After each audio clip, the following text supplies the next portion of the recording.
Okay. Angrad's life. First done. Let's give it a minute, see who pops up. Who's not busy on a Sunday evening? Angrad, can you give me a smiley face if you can hear me okay? If you're still there.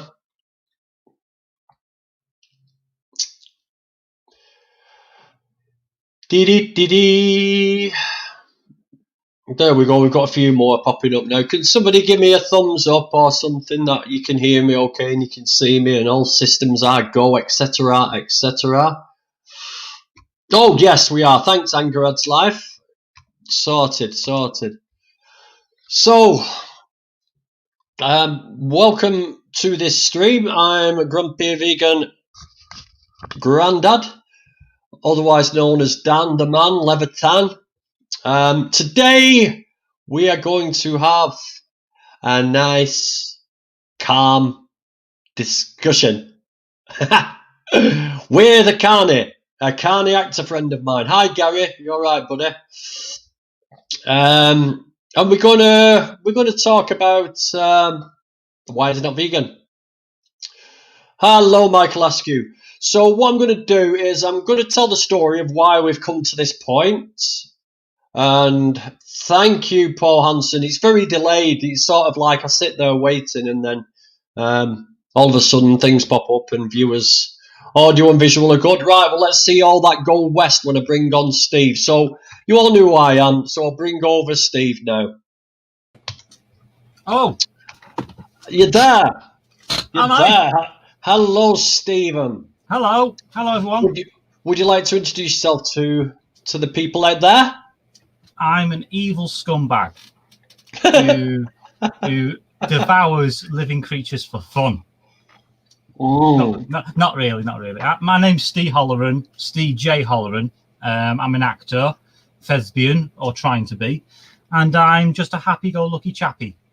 Yes, a happy-go-lappy. Happy-go-lappy? Do you go to lap dancing clubs? Like happy-go-lappy. It's a new saying. I've just invented a new saying. I've just coined that. I hope the missus wasn't watching. I don't care. I'm going happy but lappy. Right. Okay, so let's tell the story. So, Stephen, you're an actor. I'm an actor. Yeah. And we knew of each other because we both share similar sort of acting circles and friends. You end up in a sort of... It's a bit like the vegan family, actually, Steve, is that you tend to meet up with the same people and come across each other.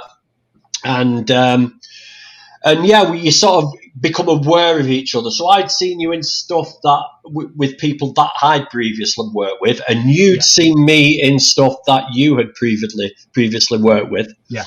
And then finally, we got to work together. Yeah.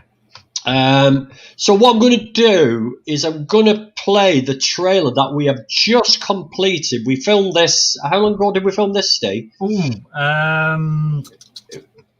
or 5 months ago, something like that. Was it that long? Wow, yeah. It was August, wasn't it? It was when we came out of lockdown for the first lockdown, weren't it? 4 months. Yeah, and it was raining a lot as well. I seem to remember, hell of a lot. In fact, to the point where we filmed one scene under a bridge. The opening scene. Yeah. But let's play the trailer, and you guys can see the relationship me and Steve had in the.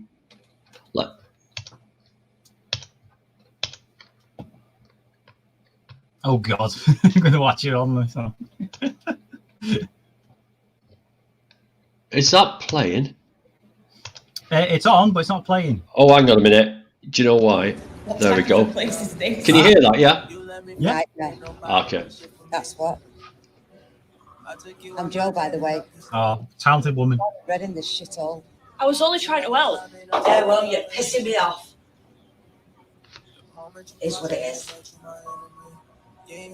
Tomo, tell him it's the wrong address. Yeah, come on, cat. Run her ass. Opposite me. Since when have I been your fairy fucking godmothers? Fuck it. Come on, Jasper. It's like cats on a promise tonight. Oh yeah. Who is it then, Cat? Someone we know. Woo, Billy. Susie. She's not asked about you. She can't even look after her own daughter. So what makes you so special? Oh, she's good, isn't she? No one knows what that's like in my head. I do.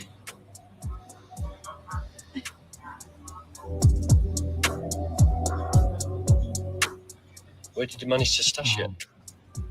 It's safe, mate. Put it in one of the bins. Fucking bin. Yeah. It's safe, mate. No one's checking there. Safe. Are you a complete dickhead? Fuck, mate. There's no need for that. It's fucking bin day, no bed. That ain't nobody this shit for me. Unbelievable. What type of a place is this? Oh, we're going again. No, we're not going again. So How unbelievable is that, everyone? Because he slapped me in the face, and that really was a slap. and it wasn't just once, was it? Because I kept messing it up on purpose so I could slap On you purpose. again. That's the official line, yeah. You're like, oh no, not again. I've got to slap him again. Damn it! And I'm the carnivore. So basically, that's where we started having a little sort of chats in between takes about my veganism. So, what piqued your curiosity when we were? Did you hear me talking about asking for vegan food, or what was it that piqued your curiosity? Oh no, don't worry about that. It's what it is. My mum, right, is a lifelong vegan. She always has been, even before she knew she was a vegan. Really, I didn't know that. Oh, it's lifelong. She's never actually forced that on us. She was always very, very like, if you like meat, that's fine. And she was very, very good about it. I'm laughing because it's to force veganism on somebody is like a bit of an oxymoron, because you force carnism on children. Children don't naturally eat meat as such, so that's why I'm laughing at that statement that she didn't force she didn't force your non-violence onto you, her non-violence onto you. She didn't force her compassion onto you. It's like, you see how when you say things like that. Yeah, we're getting into it. Well, I get what you're saying. So she didn't push the. I mean, why did she not? Did she not feed you vegan meals or anything like that? Look at the time we were living in at the time. You said yourself that that society was built on this. Do you know what I mean? So it was a normal thing to do, wasn't it? It was her choice to be a vegan. Right. So she didn't want to enforce that on us, and it's by the same token, I do get what you mean, but it's Did she say why she was vegan? Oh, many times. Deborah's here. Hello, Deborah. Oh, she's here. Deborah's the writer, star, producer, and part-time director of Safe from Harm. So, hello, Deborah. Nice to have you here. Hello. So, did she tell you why she was vegan? And what did she say? Yeah, she did. Obviously, the whole thing with her is that she can't abide animal cruelty. She gets upset by the very mention of it. People said she overthinks things, which she doesn't. I don't believe anyone can overthink things when it comes to anything like that. So she was totally vegan, no eggs, no dairy. Sorry to be like this. Well, no, this is the thing. She was a vegetarian. Okay. Because that was the easiest thing to do. Even though she was, even though deep inside she was always a vegan. Yeah. I think the easiest option for her was vegetarian at the time. Right. Okay. So, how old are you now, Steve? I'm not telling you that. You don't ask a lady a question like that. I mean, a man. How old are you? 35. So we're talking 30 years ago. So I will agree, it wasn't, and it wouldn't have been the easiest of lifestyles to take up this was during the that 80s time. as well. Yeah. This was the 80s. So I agree. There was no diet plans. No. I mean, how old are you again? Don't ask me. Don't ask a lady his age. What are you talking about? Go away, fool. Well, I showed you mine. You nearly slapped you right out. So I'm 53, but I've only been vegan 4.5 years. Right. Okay. I've only been vegan 4.5 years, but we'll get into that We'll anyway. get into that later when I'm. We'll get into that later because nobody here is saying that we weren't exactly like you. Everybody most people in my comments now and people watching this have eaten animal products for the majority of their life. There's not many lifelong vegans on my channel at the moment in my viewership. I don't think there's not many.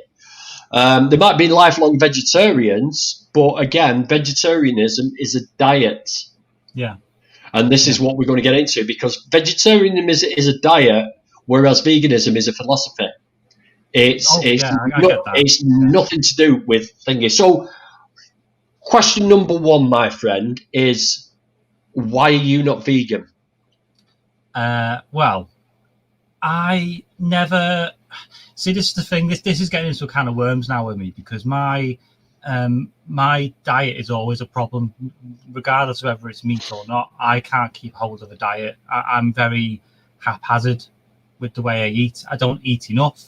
I either eat too little or not at all, and that's my problem. I've always tried to look for a proper diet, and that's why veganism's come up more and more in the last 2 years, because my mental health as well. That my mental health was down. What? Right. Okay. What did your mental health have to do with you looking at veganism? What? I don't understand the. You know when you go to the gym, don't you? Yeah. Well, you know what, fitness is key to good mental health as well. Yes. So for me, diet and gym go hand in hand. You've got to for your energy, for your lifting and whatever.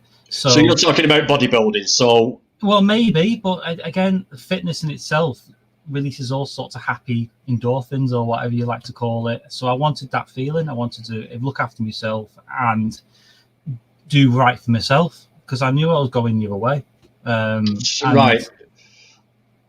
So your assumption is that veganism is a diet. That was my assumption, because remember, I'm not a meat eater group or a vegan group or any sort of diet. I'm just a normal average Joe. Right. So anything like that is simply food. Right. Okay. So you right. You do eat a certain diet. You eat an animal-based diet. Yeah. Do you eat right? So you eat eggs. Let's go through them. You eat eggs. Yes, I like a good egg. Dairy, milk. Yeah, well, yeah, I'm a sucker for milk, but only in tea. I don't drink a lot of it outside of. What about on your cereal? You know what? I went mad once for porridge. I think it was like a year and a half ago. For keep costs down, so I was having porridge for everything, and that I tried to switch from milk to like Alpro or something like coconut milk or something different, but it just didn't have the same punch.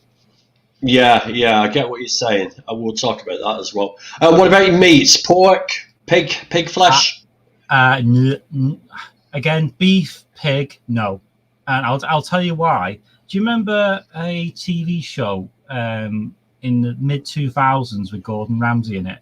And basically he followed a pig from being born to basically the restaurant. Do you remember that at all? Yes. And literally followed the process. Yes. Well, basically, that was a traumatic program for me. What was it on BBC? I think. And Which literally, bit?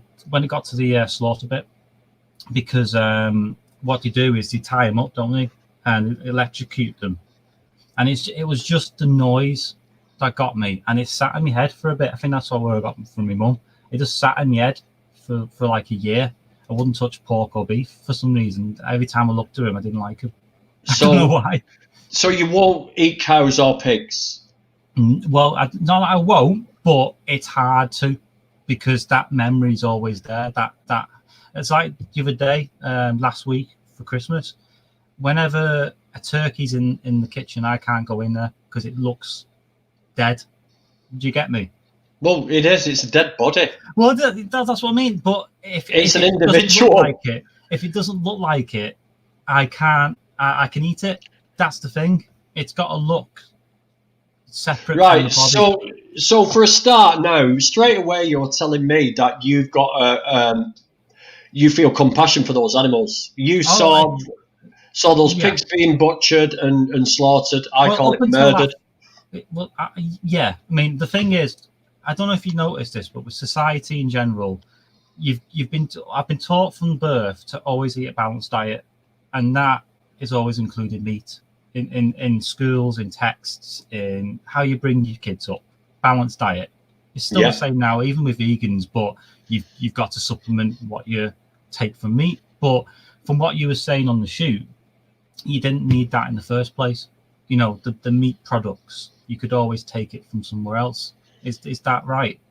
Yeah, of course. Yeah, there's nothing. See, the thing is, there's nothing you get from animals that's of any use to humans that you can't get in plants. If we can't get it, we make it. Our bodies make it anyway. Yeah. Because what happens is the people who are very, very anti-vegan, they think of all these things that we can't make as we can't get from animal products. But the ones that we can't get, we synthesize in our bodies. We get one. There's one with vitamin D and one with some of the omegas when we convert it. But it's the thing is with all of it is that you've been fed lies to start with. This is what I want to get at is from the very moment we're born, we're told that we should eat a balanced diet. Yeah, yeah. And we're told that we need dairy for milk and teeth and bones. Calcium. Yeah, we're calcium. told that we need meats for protein. You know, we're told we need eggs for protein and but everything that we're being told to eat, even fish, exactly the same. They're full of cholesterol, they're full of saturated fat, and on the health side of things, they aren't any good for us. In fact, it's a very adverse effects on human bodies. It's the biggest cause of all the top diseases like cancer, heart disease, stroke, Alzheimer's. Isn't that a moderation issue? Because when you eat too much of anything, it causes issues. So my issue is if you're going to eat too much red meat, you're going to eat too much saturated fats. It builds. So what do you call too much, Steve? What in your eyes is too much then? Well, any amount makes you overweight. That's basically it. It could be anything, couldn't it? Right, but would you say eating meat 3 times a day is too much? Eating meat 3 times a day? I don't know how you could. I mean, my diet doesn't do that. My diet doesn't do that. So come on, people get up and they have the bacon and egg butty in the morning. They have the ham sandwiches or cheese sandwiches at dinner time, and then they come home and they'll have a lamb chop or a pork rib or something when they get home at tea, and they do that every day, 7 days a week. So, would you say that's moderation? Well, again, it depends on the portion size, and it depends on what your BMI and all this stuff that the scientists say. So you live within. So that's according to Western society, that's a normal diet. Eating meat 3 times a day, we'd say that's a normal diet. I'm not trying to catch you out, Steve. I'm just saying it's a normality. We get up, we either have eggs or we have a bit of bacon. No. A lot of the health conscious guys, like bodybuilding guys, they eat a lot of meat. Like you said, protein and what have you. Something I couldn't do because I can't eat that much, and that's why the gym always fails for me. But at the same time, they're not unhealthy people. They're just getting their source, what you'd say, from that instead. They are unhealthy people. They are unhealthy people because you can't see what's going on inside. I mean, for a start, bodybuilders are under the illusion. This is what I mean. It's all one big illusion that's been marketed to us under the same playbook as the tobacco industry. Yeah. Right. So the tobacco industry, what they did, they sponsored sports events, and they got doctors and health professionals to to champion cigarettes. You'd see doctors advertising cigarettes on TV. You'd see sports games with like the baseball player, was it Babe Ruth or someone? And he'd swim smoking camels and like smoke camels. It made me a great. I remember my dad used to watch F1, and he had all the branding on the racetrack. On the racetrack, like exactly or whatever. Yeah, JPS and all that. I do remember that. That was so the meat industry, egg and dairy, use the same tactics. So you'll see. Like all the fast food stuff at football games, like sponsored by McDonald's, sponsored by this, British pork, the dairy industry, eat British lamb, great British lamb. You'll see they've used exactly the same, and it's all marketed to us. And the hardest thing to tell people is that apart from your mum, Steve, who's like the exception. By the way, can I pick up on that? By the way, sorry to interrupt, but my mum has obviously changed tack since then. The other day, I showed her the screenshot of this show, and I put it on and said, "What do you think?" And it said, "What did it say? Vegan v carny." And fight. That's how it sounded. And and then I said, "What do you think?" And she went, "I thought you'd be more open-minded. I can't believe you're taking that guy on. Vegan, grumpy vegan." I was like, "What?" It upset me, honestly. It upset me because I thought I'm ethical. I'm a good guy. You're not ethical, though. You're not ethical. I'm a good human being, right? You said we've been manipulated. You said you used the word manipulation. Right. Okay. Let's go back. How are we bad? I'm not saying you are bad people. I'm just saying that you've been indoctrinated into a system. I'll talk about when I was a racist. When I was a racist guy. All my mates were racist. We had Enoch Powell in the government, and we were told that people, black people, Asian people, were coming over, taking our jobs, and they were trying to take over our country. We were taught to hate them. Yeah. So I didn't know any different. I didn't know what I was doing was wrong at 7, 8 years old, 9, 10, 11 years old. I didn't know what I was wrong. It was a normality to me. So would you advocate racism? Would you say I was a bad person? Would you say I was a bad person? At the same age you said you were. Do you remember the Bulger killers? Who were hold on a minute, you're avoiding me question here.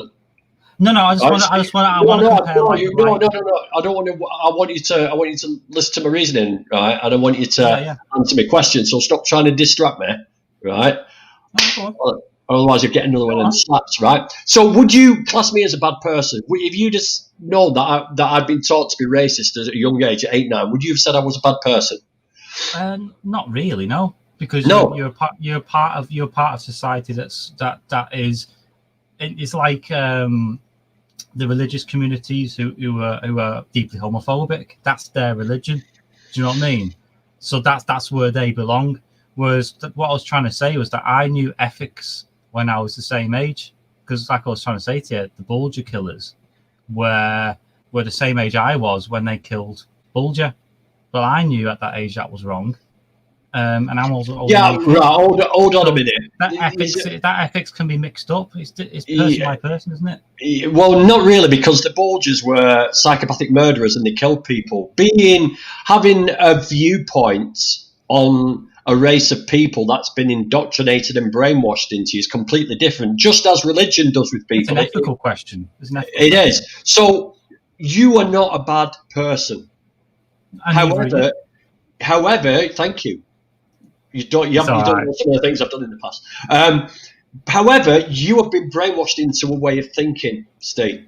This is what's happened to you. You've been brainwashed into a way of thinking.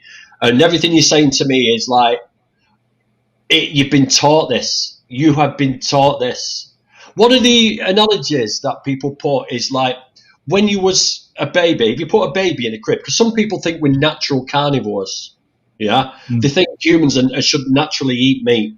But if you put a baby in a cot and get an apple and a rabbit, right? This is Gary Roski. This. Okay. Do you think that the baby would eat the rabbit and play with the apple, or do you think the baby would eat the apple and play with the rabbit? I don't really know, to be honest. Oh, come on, stop being intellectually honest with me, at least. Okay, explain that again. Right, so you've got a little child in a cot, a little baby in a cot. You put a rabbit and an apple. Yeah. Would that baby eat the rabbit and play with the apple, or would it eat the apple and play with the rabbit? I'd say, well, babies can't eat apples because they've got no teeth. But they wouldn't have a frame of reference, would they? Between the two. They'd play with the rabbit because they'd see it as a friend, Stephen. Well, it depends. You how old's the baby? It doesn't matter how old. Stop. You're trying to wind me up. A little bit. It's a baby who has got no. Yeah. Okay. It's hard. So it's hard anyway, to you know what I'm getting at is that we wouldn't naturally. Well, you develop your ethics based on the people around you and what the world has taught you. I'm talking more on a natural scale as well. We're not natural meat eaters because we're all born the same. We're all born the same, but we're all born vegan. What we are. We're all born vegan. I think we're all born to eat because if we were natural meat eaters, if we pulled over it on a lay-by and there was a badger that had been run over and splattered on the road, wouldn't we be salivating at the look of that if we were natural meat eaters? Well, we would, because that's what natural meat eaters do. You put any carnivore in front of roadkill and it will, whoa, yes, let's dine. But this the thing. I mean, that's why I got confused with the title, because a carnivore is something that loves that sort of thing, and it's only meat, isn't it? Whereas omnivores are ones that sort of eat vegetables. I'm a big veggie, me. I love vegetables. Mm-hmm. I don't like fruit for some reason. I don't like sloppy pears. But I mean, there's probably fruit you haven't sort of got big on. I buy a lot of frozen fruit like blueberries and strawberries, which are pretty expensive when they're fresh, but frozen, which are even better for you because the nutrients are frozen into and locked into them. I go through blueberries and them are beautiful. Throw them in my porridge. So. Can I just ask you a question? When we started out as a human race, like we were like the early humans, did they evolve into eating meat and then move on? And then we've got to a point now where we can actually, because we're logical and ethical, where we can plan ourselves out of eating meat? Or are you saying we never should have ate it altogether? I would say, from what the scientific community have said, is that we were pretty much, once we evolved into the humanoids we are now, we were hunter-gatherers. Yeah, okay? So we hunted meat. Obviously hunted meat. We were hunter-gatherers. So you're latching onto the hunter bit straight away. But, however, gatherers, right? We went around with the seasons. We camped. We went. There were apples growing on the trees. There were tubers growing in the ground. There was berries. There was nuts. There was seeds. And we passed this information down. We learned how to strip bark and get semolinas and process grasses into breads. And hunting was the last resort because hunting was very, very consuming energy-wise. I mean. Yeah. I couldn't do it. Let's put it this way: we think hunters going around with big guns, but the old style of hunting wasn't like that. What we'd do, we'd shoot an arrow, it'd injure the animal, and then we'd chase after it. For it could be for days and days and days, and we'd go out and hunt, and we could be gone for weeks and come back with nothing. So these scientists have found from recent soil analysis, because what happened was when they started digging these Neolithic sites, they only found bones, piles and piles of bones. So they assumed that we just ate loads of meat. But now they've got new techniques where they can test the soil, and they found absolutely shitloads of plant matter. And they've actually found that our diet was 80-90% vegetable rather than meat and animal products. But was it important to the human race that we had meat at the beginning for brain development or? So you're talking about the brain growth, right? So, how we got to being logical enlightened as we are now? You know, that's right. what I'm thinking.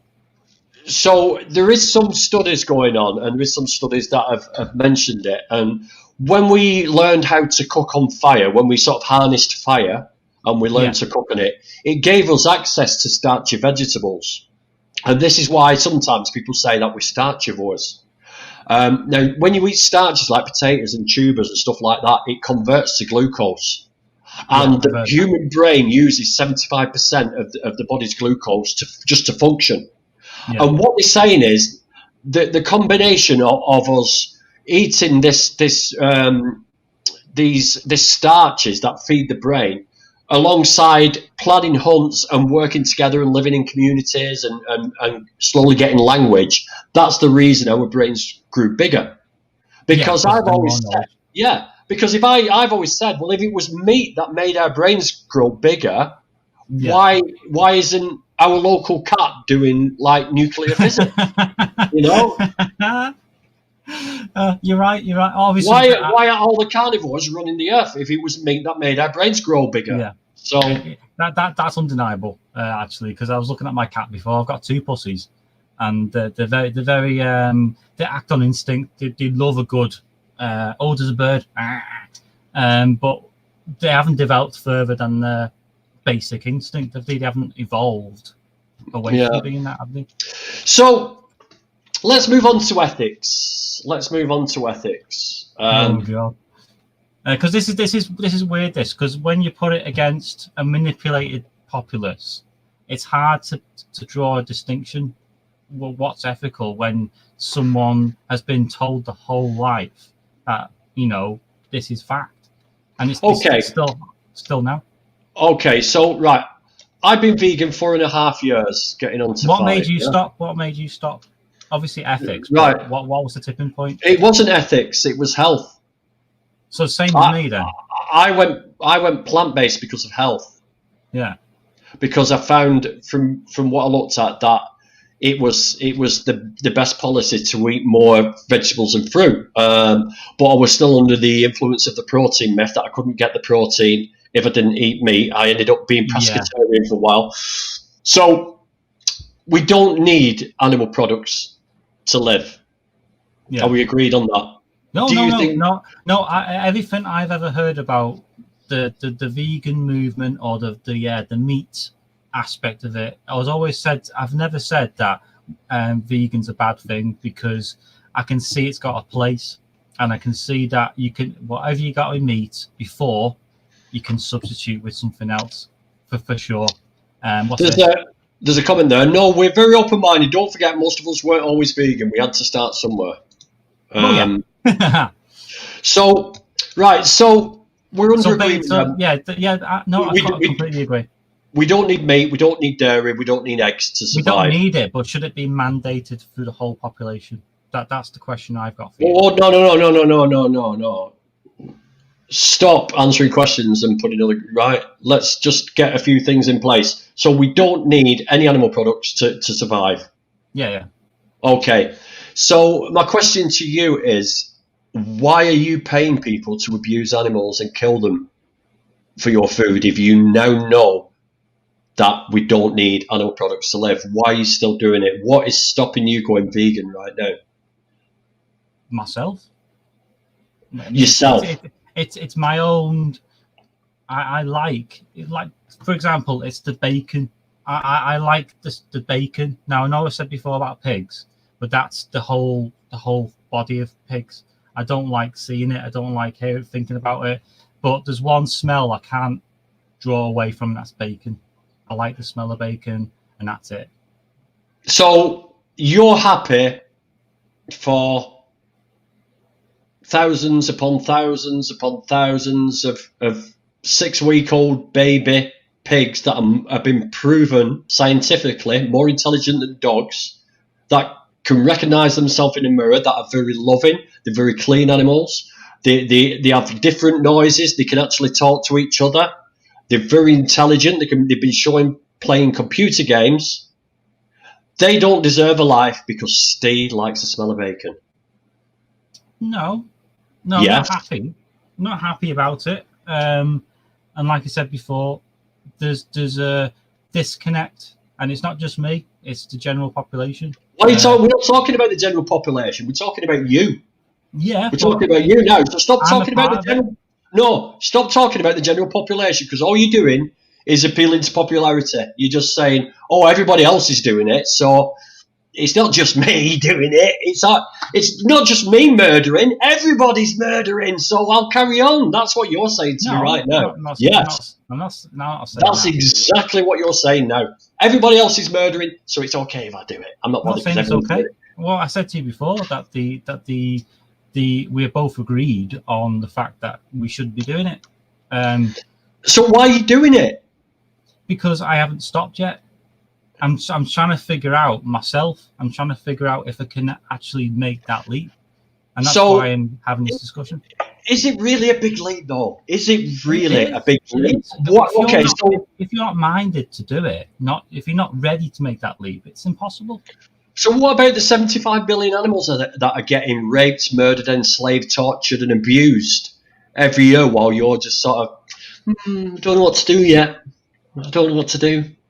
What about all those lives? These are families. These are lives. These are mothers. These are fathers. These are sons. These are sisters. These are brothers.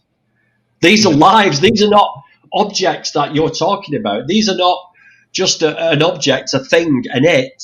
This is somebody's life. This is someone's life you're talking about. But you're sat there going, I can't rush this because... Do you see what I'm saying, Steve? Yeah, but you're putting it in such a rational way when a lot of people don't think rationally, especially me. I try my best to think of how to motivate myself into doing a lot of stuff, and it takes time. It takes, especially when you're considering a whole life change, which veganism is. It's a massive change. And you've got to be right. You've got to be ready. Right? Can I put it to you that it's not a massive change? It's not a massive change. Tell me what you eat. Let's go. Tell me what you eat on an average day. Breakfast, you've already said porridge, yeah? Porridge, toast. What did I have this morning? Vegan. So porridge is vegan. Toast is vegan. If you get the Vitalite dairy-free butter, that's vegan. Mm. You can't really taste the difference. I don't usually, because of the way my shift works, I usually take a sandwich with me to work, but that's in the evening. So what do you put on your sandwich? It can differ between cheese and corned beef or tuna, something like that. Yeah, okay. So we've got vegan ham, we've got vegan roast beef, we've got vegan pastrami, we've got vegan salami, we've got a variety of vegan cheeses. So, and it's all there in Tesco, Asda, Sainsbury's, Lidl. It's all there. There's nothing hard about that. So that's veganised if you need to. And what about dinner? What about in the evening? What do you come home to? What's your go-to meal?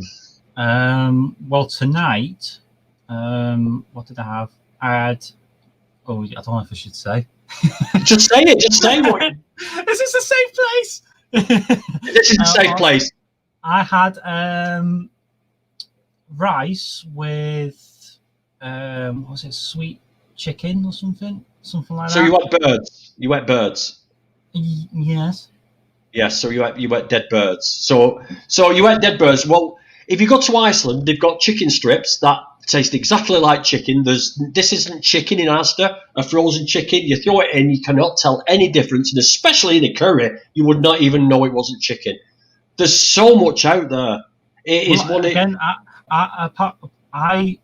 This is sort of the first time I've ever really openly said, right, this is what I want to find out. This is why I'm here, because more often than not, if I'm not ready to focus on something, I won't focus on it. So that's me. Right. So we need to get back to the ethics again. Let's go through the different sort of animals and let's go through what happens to them and see what knowledge you've got and what happens to them. So what do you know about free-range chicken? Free-range eggs. Tell me what your idea is on that. What does it mean? Do you mean if you go into a supermarket and you buy free-range eggs, yeah, What do you picture when you buy your free-range eggs? What is the picture you get from those free-range eggs? Well, the same as what you would on the pack, which is on a hill with a field, fences, loads of chickens running around inside and out. Happy. That's Yeah. really. So basically, free-range means. Oops. Excuse me 1 second. Free range means basically sorry about the noise. That's all right. As long as the chickens, the 30,000 or so in a barn that never see daylight, have that amount of space per chicken, it's an A4 sheet of paper, they can then legally say it's free range. Now, how would you like to go for a wander around that in an evening? But that's not like because when you think of battery farming or battery hens and that, they're in the same You're in space, cages, yes, but this is what happens is they push lies to you to make you feel better about your choices. So basically, that is free range. That is for you to walk around in if you were a chicken. I'm just nipping out for a Wart Love. All right then, I'll see you in an hour or so when I've walked around this A4 sheet of paper. You know what I mean? It's ridiculous. That is stupid. That is stupid. So, what do you think happens to the male chicks in the industry? Are they the big like cockerels? The cockerels, the males. What happens to the males in because obviously when you breed chickens, obviously chickens are bred to lay eggs, so they've been selectively bred. Chickens should only lay about 7 or 8 eggs a year. These have been bred to lay 50, 60, 70 a year, which just it crucifies them. It strips all the calcium. They're only small animals, and you can imagine how much that puts pressure on. When they're breeding these laying chickens, only the females are any use. The hens are only any use. So what do you think happens to the males? I'd imagine they'd go off to chicken nuggets or whatever. Is that what happens? Well, they basically put on a conveyor belt and they put in a blender alive on the first day of life. They sex straight away. As soon as the eggs hatch, they check if they're male and they're thrown into a blender alive. So alive? That's alive. You sure? I'm absolutely positive. I can show you if you want. I can show you. Oh God, I don't want to see it. Right. Well, so that's basically what happens to the male chicks. Well, they blended up on that. How's that allowed? Because it's standard practice. It's RSPCA approved. Well, All the gassed as well. All the gassed. Well, but these authorities that are supposed to be looking after animals, why aren't they doing the job? Oh, it gets worse, mate. It gets worse. So that is standard practice. So they are doing the job. As long as the male chicks, they don't care. They're objects. They're its. That's it. So that's the thing. Now, the chicken that you might get at KFC. Yeah. Those chickens. Now, those chickens have been selectively bred to grow very, very quickly. And they're called broiler chickens. And what happens is they grow that quickly that their own legs can't support. And a lot of them get the legs breaking under the weight of the body. So you imagine a 6-month-old baby growing up to the size of an adult, but still having baby legs. That's basically what you do into these broiler chickens. So everything is like a Frankenstein's monster when it comes to the birds that we use for our food. And that happens in the UK. That's standard practice in the UK. So what you need to do is... We haven't got to America yet.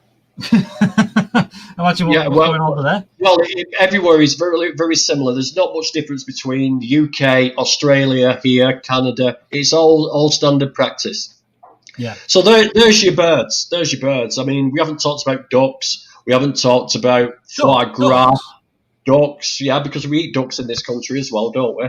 Those are... I never knew that.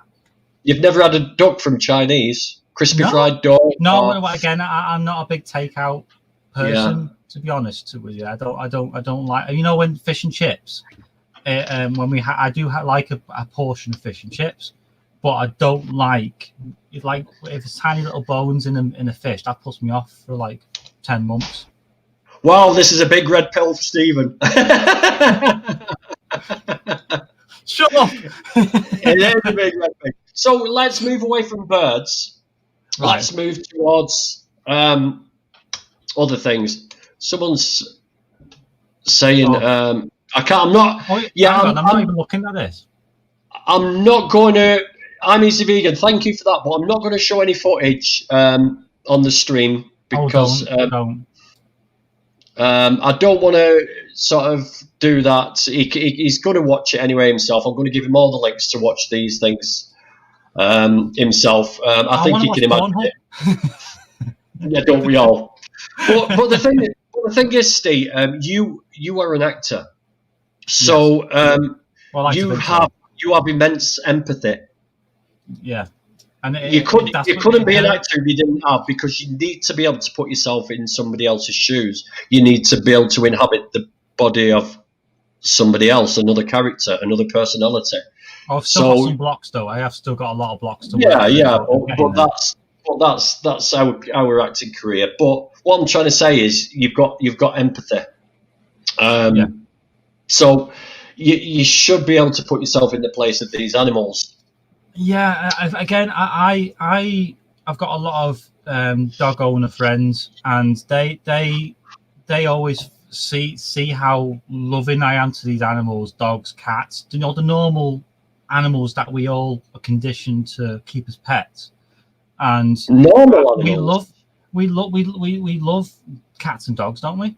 Well, yeah. I mean, in Southeast Asia, they love cats and dogs on the plate. Would you eat a dog? Oh God! I mean, I was going to bring this up actually. I was like, would you eat a dog? Is a vegan movement growing in those countries? But it doesn't matter. We're not talking about other countries. We're talking about our country. Would you eat a dog? No. Well, why? Well, because again, like we said, the conditioning is there, isn't it? We're going, look, a dog, Whereas in those countries, it's their culture to eat dogs. So you wouldn't eat a dog, but you would happily pay somebody to murder and stab a cow in the throat. Not happily, no. I don't come out. It's for your pleasure and say it. It's for your taste pleasure. There's no other reason for you to eat animals, only your taste pleasure. No, I agree there, because for me, I do like the taste of those products. And I do. I love the taste of meat. So that's why I get the mock meats and get all the other stuff. But do you know something? Since I've been vegan, it has opened up my taste, and the amount of foods I eat now, it's outstanding. It's just gone from that, pork on Tuesday, chicken on Wednesday, fish and chips on Friday.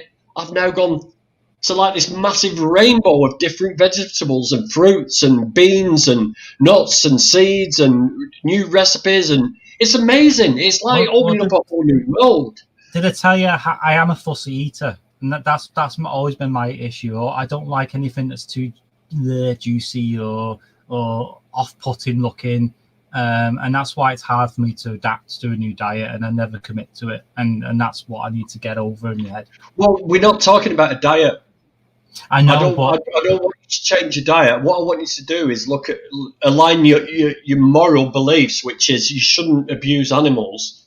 Yeah. You shouldn't hurt animals. You won't hurt a dog, so why would you hurt a pig, cow, or bird, or a fish? So this is what we're trying to do. We're trying to get you aligned with your morals ethically, because I believe that. I mean, you've already said you've seen cows and pigs being slaughtered, and you don't want to see them anymore like that. You can't possibly think.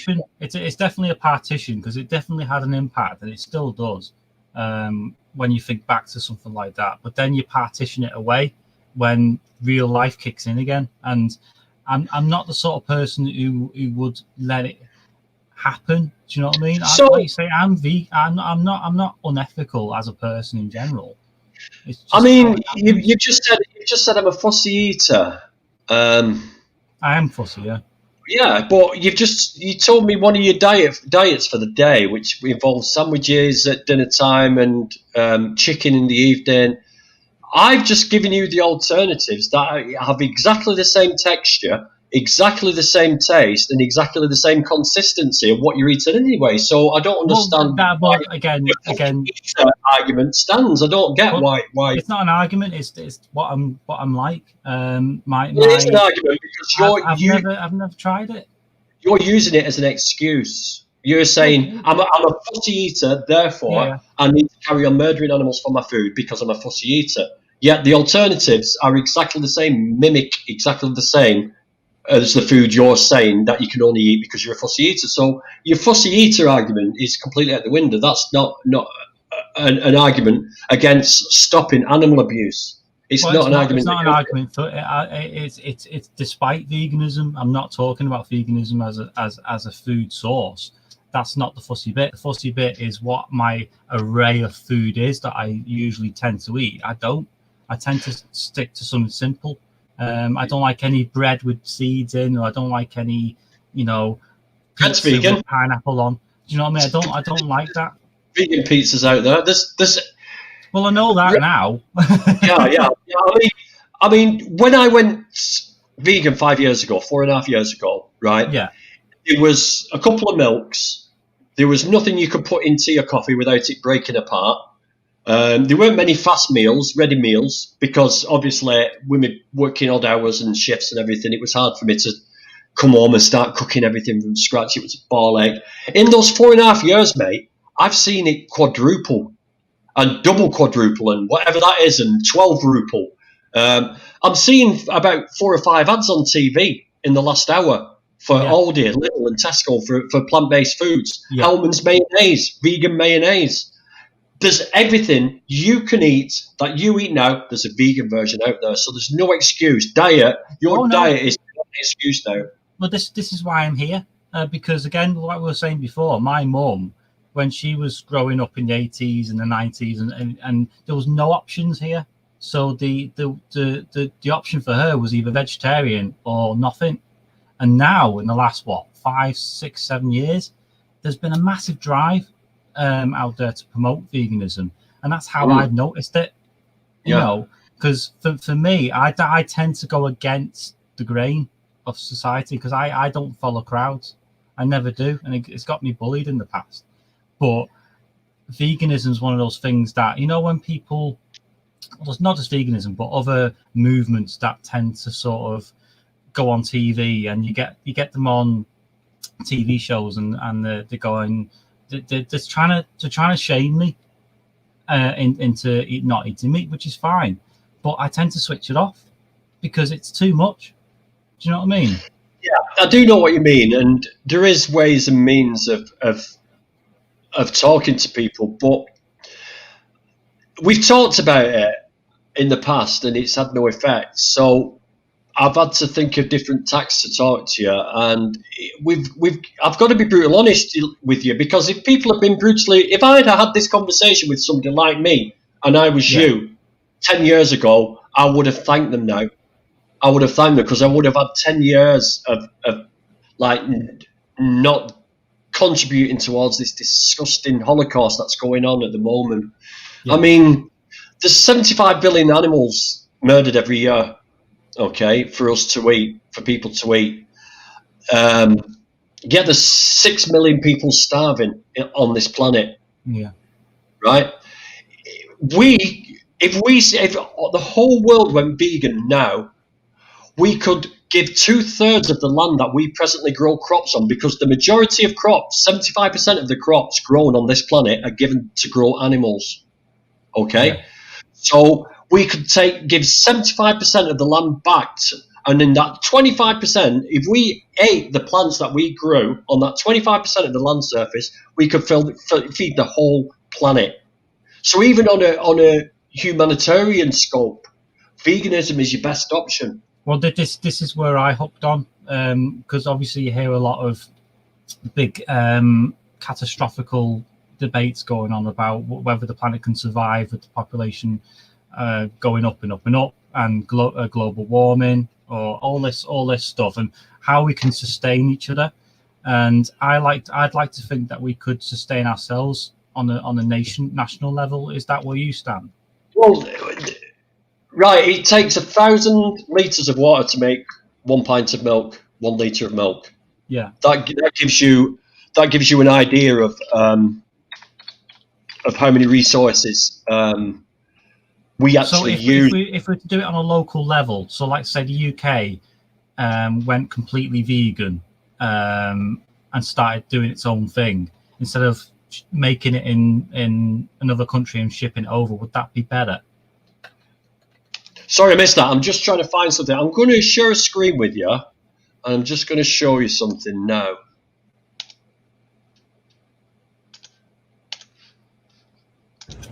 Deprived, ground up alive. These are late hatcheries. Yeah, these are late hatcheries. Like when they put these in here, these birds, where are the eggs still? At a massive hatchery operated by Sanderson Farms, which supplies chicken meat to Kroger, Sysco, Arby's, and others, a PETA U.S. eyewitness documented the plight of these young victims of the poultry industry. Newborn chicks were left to languish in barren plastic crates, sometimes near the bodies of birds who had already died. Deemed useless by the company, those birds who did not die were ground up alive in a machine similar to the one seen here at another company. So, sorry about that, but I mean, that's for something as so innocuous as an egg, or as we like to call it in the vegan world, a chicken period, which comes out of a chicken's ass, is what we're eating. So I'm just trying to get rid of the screen. I mean, you look at that, Steen, how does that make you feel? Yeah, not very good, no. And I mean, I'm not going to show you the gas chamber footage for pigs, because pigs are, I mean, you may have thought that gas chambers ended with the Nazis, with the Jewish Holocaust, but gas chambers have been alive and well, and they've been imported into Britain, and 80 to 90% of the pigs in this country are put into gas chambers. They're lowered into carbon monoxide or carbon dioxide, which reacts with any liquid, tear ducts or anything like that. And they just literally burn from the inside, and then they're stabbed in the throat. And are you all right, mate? No, it's all right. It's fine. Sorry, I didn't mean to do that to you, but I felt I needed to show it you, because unless you see what's actually happening, it's a hard one. You're making me well up a bit. Yeah, sorry. But yeah, and this is what I'm trying to say is it needs to be seen to be believed. You're right. And for the simple choices of your food, and I mean, you were saying tonight, what am I going to have for supper? And you could now just walk past that meat aisle, walk past that milk aisle. You can go and get a whole array of like plant-based foods and plant-based chickens and burgers and the milks. Get the old Tilly barista for your tea. Do you drink tea and coffee? Oh, I love a cup of tea, me. Right, well, I have tried it with like Alpro and stuff like that. Well, you but need to get the same hit. You see, that's what it is. It doesn't have the same hit. Yeah. Hang on 1 second. I shall show you now. Right, okay, let's share this. Don't worry, this is It's all right. It's all right. I'm managing. Right. Right, this is called Ultra Barista Foamable. Oh, yeah. Right, and that I give it to my mother, who has been drinking tea for 70 years. I slipped it in a brew, and she didn't even notice the difference. The difference. Okay. So get that for your tea and your coffee. Well, obviously, when I've tried to have like, it doesn't have the same kick. But if that does, then I'll have. Hey, what do you mean by a kick? You know what? It's that thing of like when you think of a nice, perfect cup of tea, it's a different texture and a different taste when it hits your taste buds. But when I've tried to, do it with other stuff like Alpro or what's that other one called now? There's one. Oh, there's a full array. There's over 20. I tried it because I was drinking too much milk, and my vocal coach at the time said it doesn't help your hay fever if you drink too much milk because it produces more mucus. Oh yeah, I mean that's one of the mechanisms of eating animal products is it causes inflammation in cells and everything. Cheese, dairy has been linked to asthma. It's been linked to eczema, and it's been linked to acne. So I do give up milk during the summer months because it did work. It helped me clear it up a lot. But then when it gets to winter, well, I mean, if you get oat milk is beautiful. It doesn't taste of much, so you can put it in your porridge. And there's rice milk, there's soy milk, there's almond milk, there's sweetened, unsweetened, there's all sorts. I mean, I'm Easy Vegan says I've shown you the most expensive one.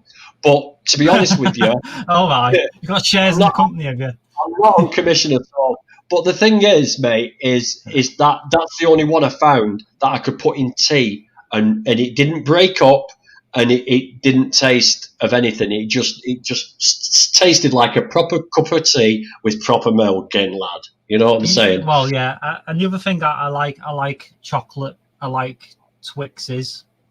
I know it's kind of random, but I was having a Twix last night, and I went, "Can I have this?" if I was a vegan, I was questioning everything. No, Twix. Well, you see, this is what I mean. What you do if you went vegan now? Yeah. What you will do is it will take you about a couple of shops for you to look for the alternatives. Yeah. We've got the internet here. We've got the internet. It's brilliant. It's like this thing where you can just put stuff in. So let's put in vegan chocolate. And click on shopping. Oh, by the way, sorry, I haven't seen any of the comments, so sorry about that. It's all right. I'm going to start looking at the comments and putting them up now. Right, I'm going to share the screen. I'm going to show you what I've got on.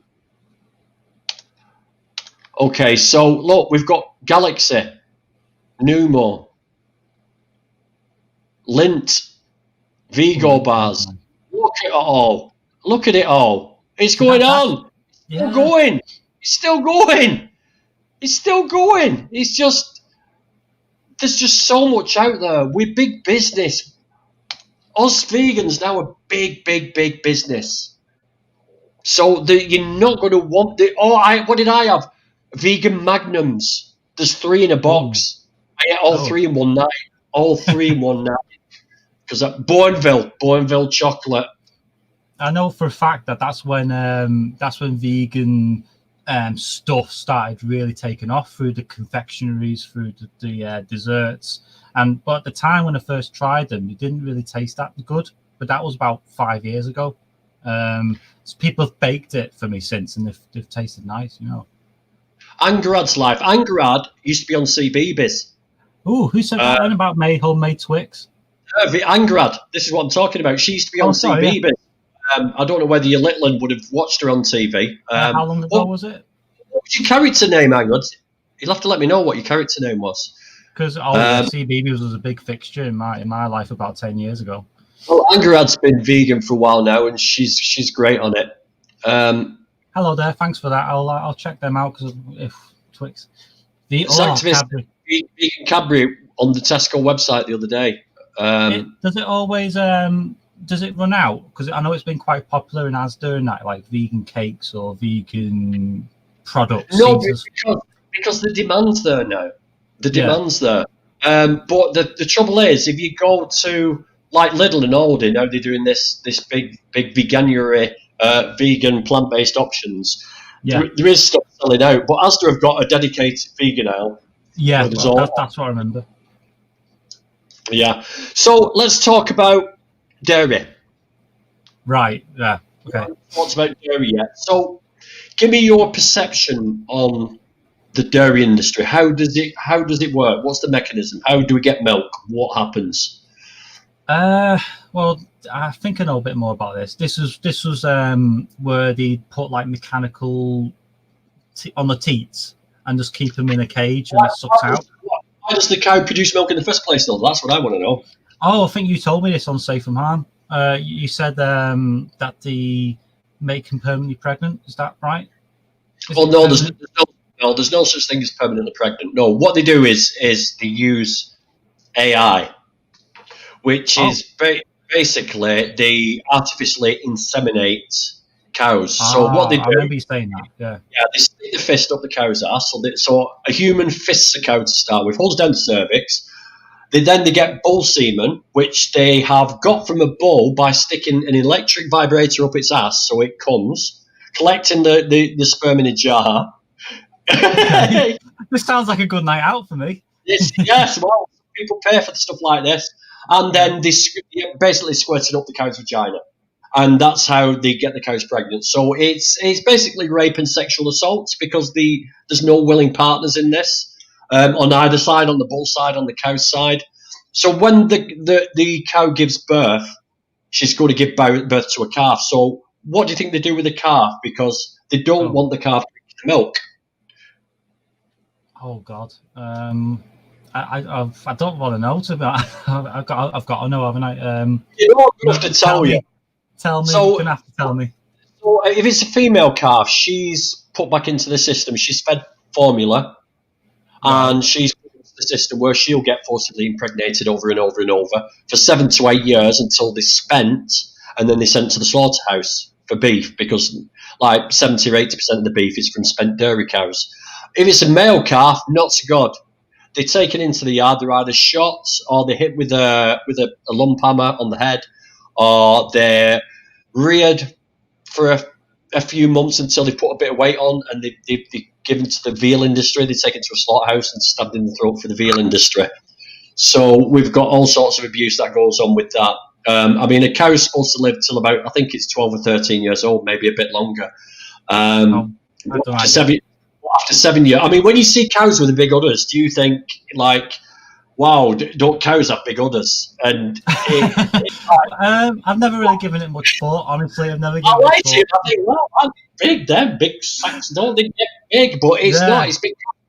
It's because of intensive breeding and like selective breeding, and again, cows produce way more milk than they're supposed to. But not only that, they inject cows with estrogen so that they produce milk for longer. So what happens when you drink milk, Steve, is that basically, if I said to you, right, I've got some tablets here, and they're from a friend of mine who was born a man, but he wants to become a woman, so he's taking these hormone pills. Would you like to try some of these hormone pills? And you would obviously say, no, what the hell, I don't want to. But when you're drinking or eating cheese or dairy, that's exactly what you're doing. You're actually taking on estrogen, female hormones, mammalian hormones into your body. And this is why men, when they get to 50s, this section excluded, right? This is why we get moobs. This is why men get moobs. It's actually breast tissue that grows after a full life of drinking and ingesting mammalian hormones. It's crazy. And it also plays around with your hormones anyway. It's been linked to prostate cancer in men because, as you know, anything that plays around with your hormones will play with your mental health as well, because they put a strong link with your stomach and gut flora with your brain as well. There's a big link with that. So a lot of people say eating violence is pretty much bad because you produce certain chemicals that cause depression and whatever. So, there's a lot to it, mate. So dairy is one of the most cruel. Dairy is the cruelest of all.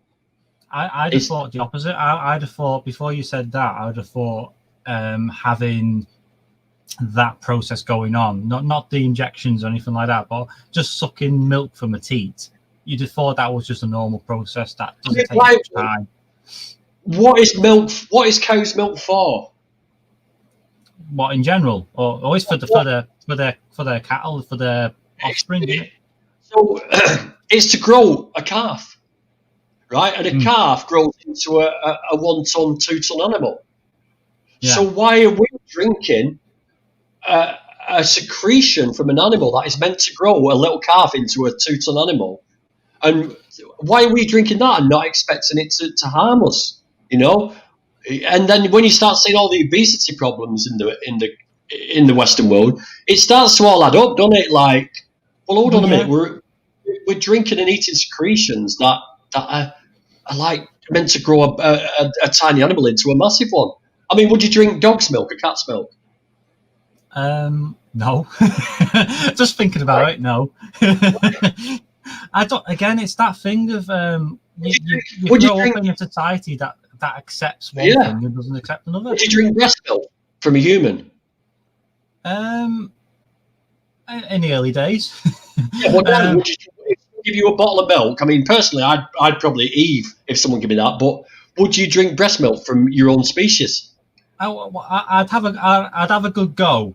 And see if the woman produced anything, and if she didn't, then I'd give up. Let's say it was in a carton. Let's say it was in a carton. No. The very thought of it is sort of like, isn't it? Did you watch that TV show, The Boys, recently, where he was drinking like milk from a woman in a cup? It's supposedly something to do with bodybuilding. Bodybuilders are doing this, drinking women's breast milk as well. Yeah. That's very strange, that, isn't it? Why though? Why? Why is it strange?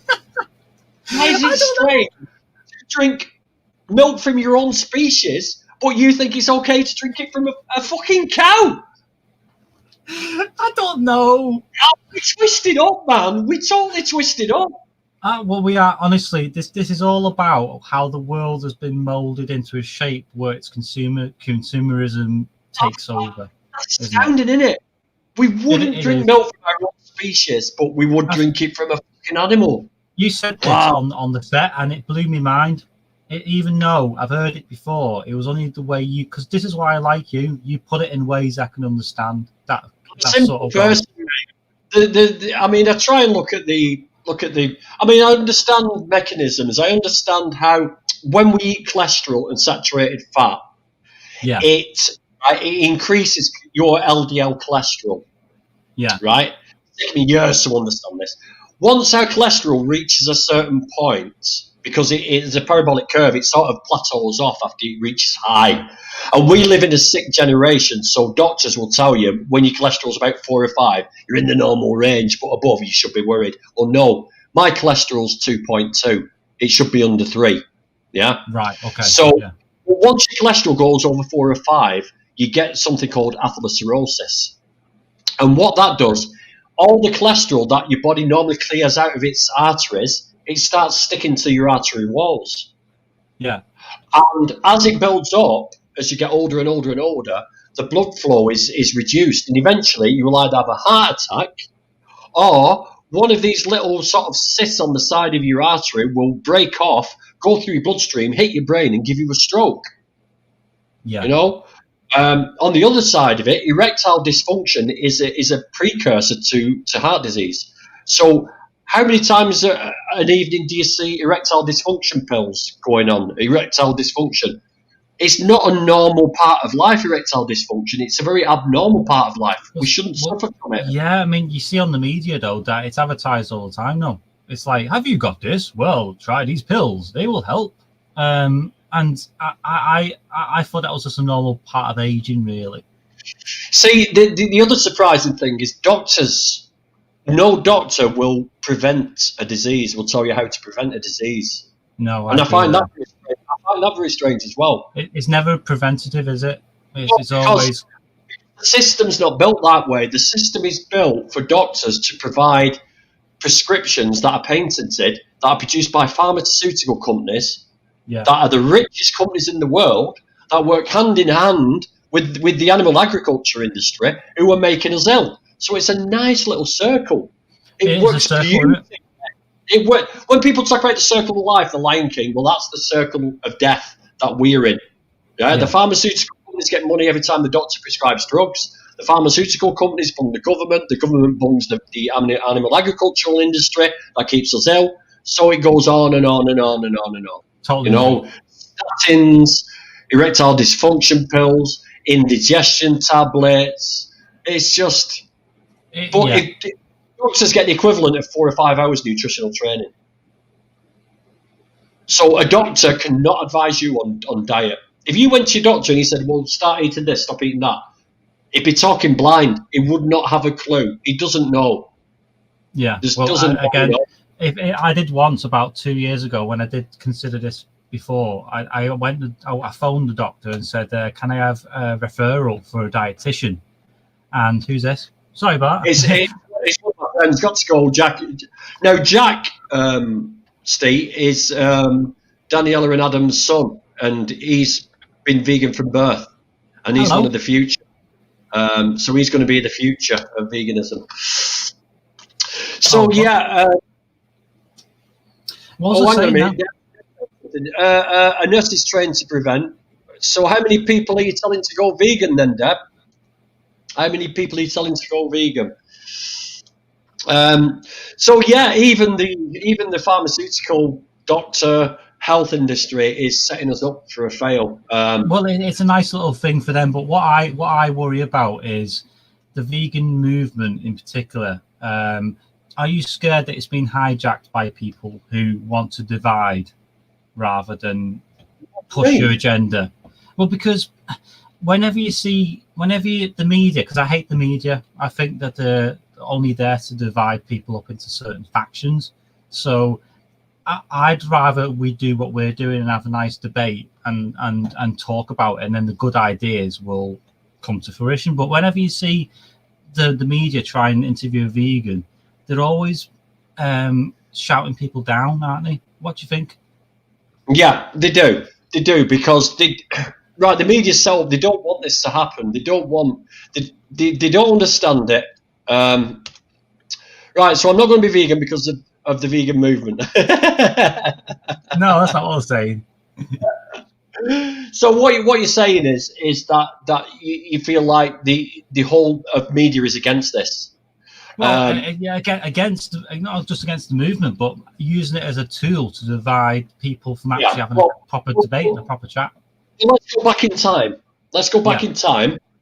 Let's go back to the days of slavery.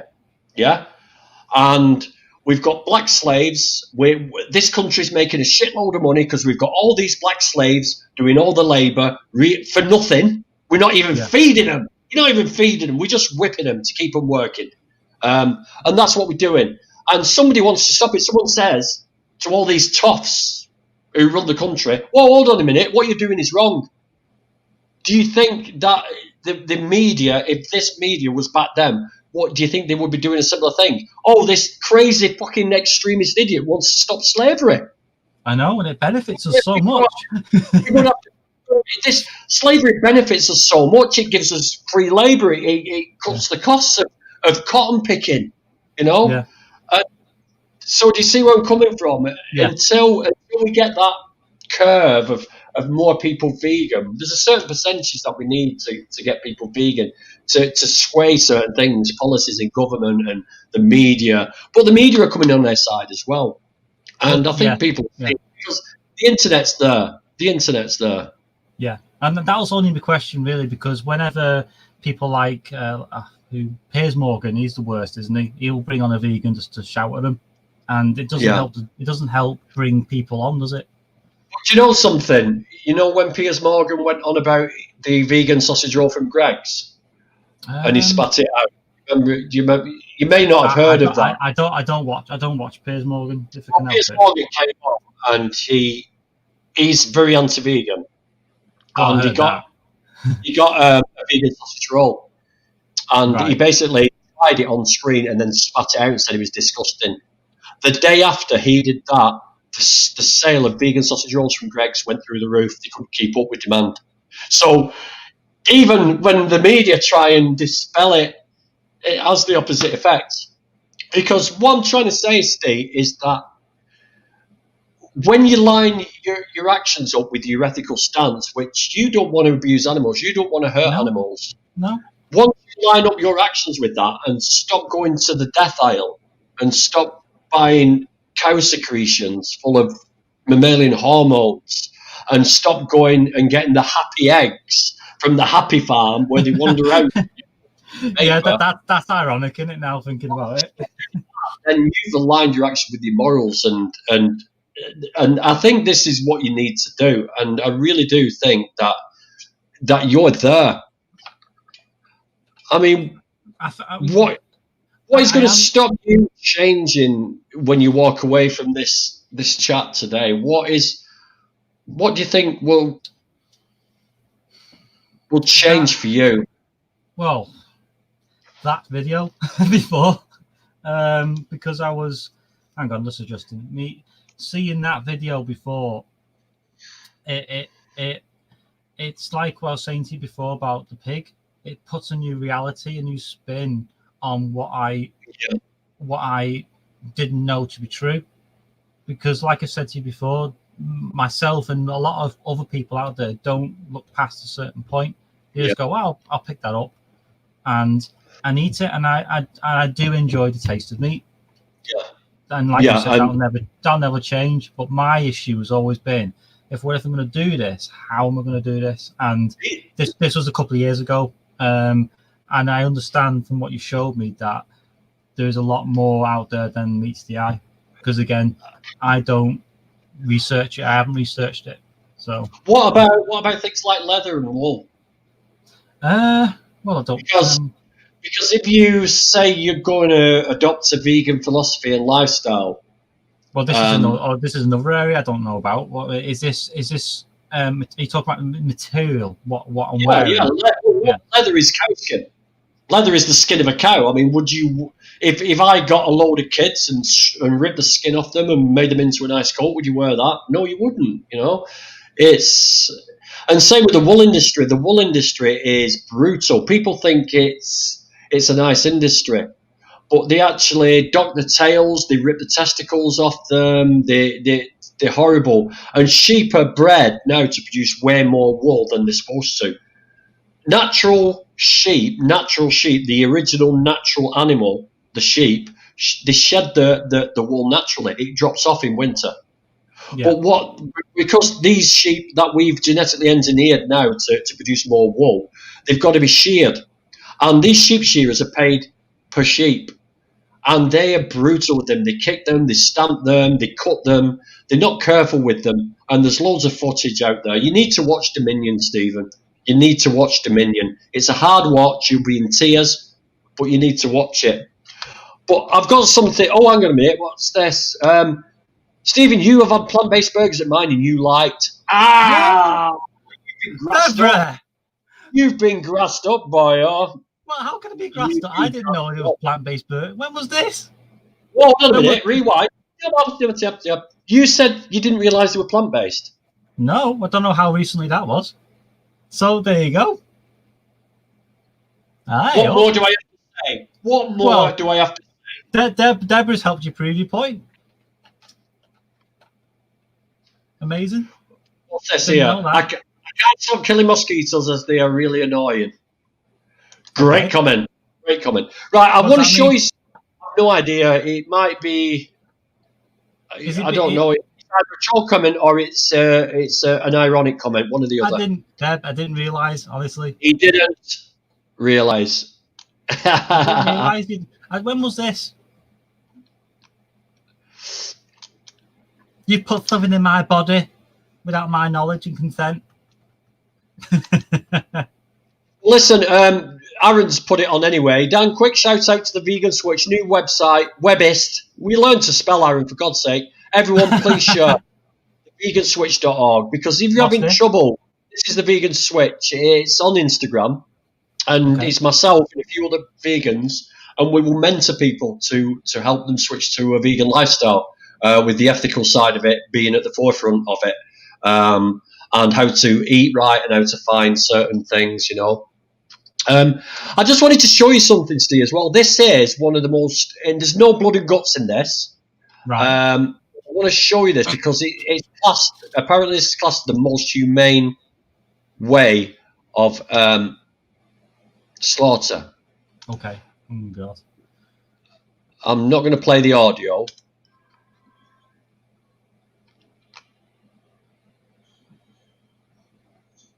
What's that?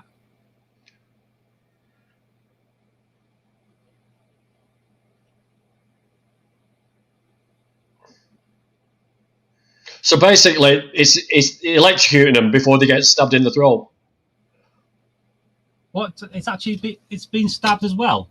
No, this is just electrocution. Then they will go down and then they will get stabbed in the throat. I've never seen a machine like this. This is how mechanized the whole industry's become. This is in China. I never knew that, because the last time I saw something like this, it was literally by hand. They were hanging them up and cutting the throat, and that's what. Well, that's what'll happen next. That's what'll happen next. So in the UK, the difference is that it will be a gas chamber. But look how it's the Matrix. It's just the Matrix. They're not sentient beings in their eyes. There they are. They're cutting the throats there. I won't play anymore. No, but they're objectified. They're absolutely objectified. They're just things. They're just it. They're just a piece of shit. I knew there was I knew there was a conveyor belt. The way in which we're consumers. I knew that it had to happen somewhere, but I didn't realize it was on like a big mechanical thing. Do you know what I mean? I just didn't think that was happening. There's a lot out there, mate. There's a lot of footage out there, and this is happening every second of every day. There's a lot of abuses going on, and what you've got to get in your head is these. I mean, you've got children, your father, and you've got your lovely missus, your partner. So all these animals that are being taken, pigs are 6 weeks old when they're taken to slaughter. Cows are 7 years old. Chickens are weeks or just months old. These are babies. Lambs. I mean, come on, a lamb. You're eating a lamb. Oh, let's eat a lamb's leg, you know? It's just... I used to love minted lamb up until it was only like 10 years ago, and then suddenly I realised what it was. And I thought, hang on. And it's that association with what you're eating. I didn't associate it. It's bad, isn't it? Even though it's called the thing that you eat. Yeah. So lamb is called lamb and chicken is chicken. But you don't. So I like to call them birds. I like to call them baby sheep. I don't like saying lamb anymore. I like to say baby sheep, because lamb is just, in people's minds, just food now. As is chicken. It is a chicken, but in people's heads, when you say chicken, they think of the food. They don't think that it's a bird, an animal, a sentient being. No. Yeah. I mean, even fish are sentient. They've been shown to be sentient. They've got self-awareness. They've got awareness of the surroundings. They feel pain. You know. Yeah. And just on the medical side of it, there's a lot of toxins in the oceans. There's a lot of heavy metals, and tuna is one of the most highly laced with oh my God, what's it called? Mercury. Tuna is very heavily laced with mercury, because what happens? All these small microbes ingest it, and then the fish eat the fish, eat the fish, eat the fish, eat the fish, till it gets up to the size of a tuna, and that tuna has eaten everything that all those previous fish have like ingested, and it's really bad. But they're very sentient. It's been shown that when people go fishing in a lake or a river, that once a fish has been caught, and they do feel the hook, the hook. Yeah, I never got that argument. Yeah, they do feel. They won't go back to that spot for years after. They won't go back to that spot in the water. They were aware, you know. Yeah, that always got to me, that when fishermen would go, oh, it's all right, click. And I was like, that must hurt. It must do. And it's also the environmental impacts of this as well. Is the environmental impact is like when you see the cows and the sheep in the fields, they're there, you know. But the cows in winter now, the cows will be in a barn for 6 months. Yeah. And food is imported. Most of the food is imported. I know. For them to eat. It's soya and stuff like that. All this soya could be fed to humans, you know, and yet we're importing it, and all that carbon footprint. There's swathes of forest being chopped down to create land to grow food to feed cattle, which in turn feeds less people than the crops originally grown to feed the cattle. It's craziness, mate. Yeah, that is crazy. Craziness. That is very crazy. We grow enough food to feed 75 billion animals a year, but there's only 7 billion humans on the planet. Wow. You know? Again, it's putting it in those contexts that makes it more aware in my brain. When you line it all up and you go, right, this is the logical state of where we're at, and the one thing that I want to do is I want to move into a place where I'm completely aware of myself and aware of everything I'm doing, not just to the planet, but locally. And so it's been a couple of years now where I've been saying to myself, who am I? What do I do? Why am I doing this? Why am I doing that? And because I built up a massive wall to everything. What's this about oysters? What about oysters? They don't show much movement. Well, okay, eat an oyster. I mean, why would you want to eat an oyster? What's the point? It's a bivalve. We don't know whether it's sentient or not, but why eat it? It's a living thing. Why don't you just leave it be? There's plenty of food out there you can eat that isn't living. Just eat plants. Why eat an oyster? Just leave them where they are, for God's sake. There's one thing that I wanted to ask about plants, because this is one thing that a couple of my meat eater friends ask is, aren't plants sentient? Right. Okay. What is sentience? Self-awareness, I suppose, isn't it? So, would you? Grandad was in his show. It was called Melody. So on CBeebies. Melody. Yeah. Yeah. So awful. So sentience is like self-awareness. You feel self-awareness, feeling, pain, fear, happiness. Yeah. So a plant hasn't got a central nervous system, and a plant hasn't got a brain. So do you really think that a plant is self-aware? It might react to stimulus, but do you really think a carrot will feel as much as a rabbit if you stabbed it and chopped it to pieces? According to Lidl. Yeah. That was a great advert. But no, you're right. It's one of those questions. Plants aren't sentient. No, what that question is, Steve, is a desperate last-ditch attempt by a carny to carry on murdering animals. I mean, let's say, okay, let me put this to you. Let's say, that plants do feel pain.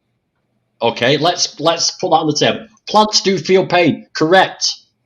Okay. So we are growing enough plants to feed 75 billion animals, but there's only 7 billion animals on the planet, million humans on the planet. Yeah. So we should, if we care about plant rights, we should therefore stop eating. We should go vegan anyway. The default mode is vegan to save plant lives as well, because we kill less plants by being vegan. Yeah. So that makes sense. That makes a lot of sense. That makes a lot of sense. I like that, because again, it's logical, it's reasonable. What's this? Definitely. No. What are you doing, Helen? For goodness sake.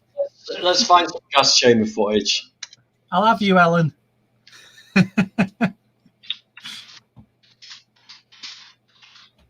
So have you got any more projects coming up, mate? What am I doing now? Well, I've got that acting class coming up, and I'm trying to do a couple more show reels. But apart from that, it's one of those years, isn't it? It's the virus thing. You can't really plan too much, can you? Right, let's have a look at this. Guys, if you're at a nervous disposition, please look away now. Okay, sure.